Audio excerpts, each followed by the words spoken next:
चलिए क्लास 10 का भारतीय भवन का मैथ है प्रश्नावली 1 के बी का भी हम लोग पढ़ रहे हैं वास्तविक संख्या। इस चैप्टर का भी लास्ट सवाल है क्वेश्चन नंबर 6 का 1 और 2। कहता है कि जांचे कि क्या किसी प्राकृत संख्या n के लिए 4 पावर n के अंत में 0 आ सकता है। चलिए इसे हम जांचते हैं। ठीक है, नीचे लिखते हैं 6 का 1 नंबर।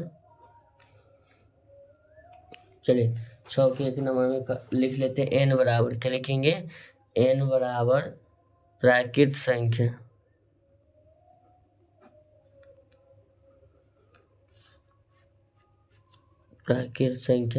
गिनती की संख्या को प्राकृत संख्या कहते हैं। तो n बराबर 1 2 3 4 बस। तब हम लिखेंगे, ध्यान दीजिएगा, अगर हम 5 लेते हैं, ठीक है ना, प्राकृत संख्या बात के 5 लिए 5 के पावर n बराबर 5, n बराबर 1 2 3 4 लिए तो 5 के पावर 1 बराबर क्या होगा 5 गुना 1 5। अगर हम लिए 5 की पावर n, फिर लिखेंगे 5 के पावर n यानी क्या लेते हैं 2, यहाँ 2 रखेंगे तब 5 गुना क्या आ जाएगा 5 5 कितना हो जाएगा 25। अब लिखते हैं 5 के पावर n, क्या लिखेंगे n बराबर 5 के पावर 3 यानी कि 5 गुने 5 बराबर 5 25 25 125। अब 5 क्या रखेगा ना, 2 भी रखिए, 2 के पावर अब रखते हैं n।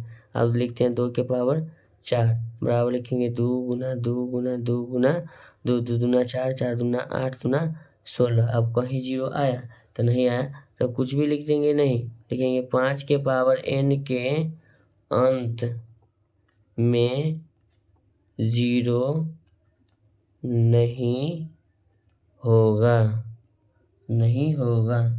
नहीं आ सकता है। चलिए अब अगला इसी का क्वेश्चन क्या है, 2 नंबर क्या है।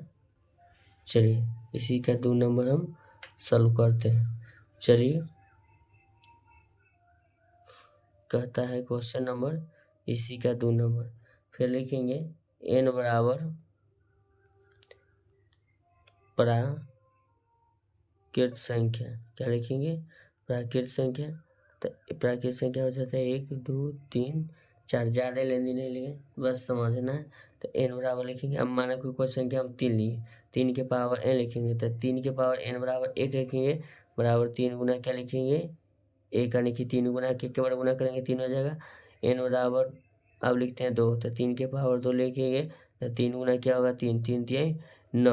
अब लिखते हैं n के बराबर अब लिखते हैं 3 3 के पावर 3 बराबर लिखेंगे 3 गुना 3 गुना 3 3 3 9 कितना आया 27, 0 आया अंत में, नहीं आया 0।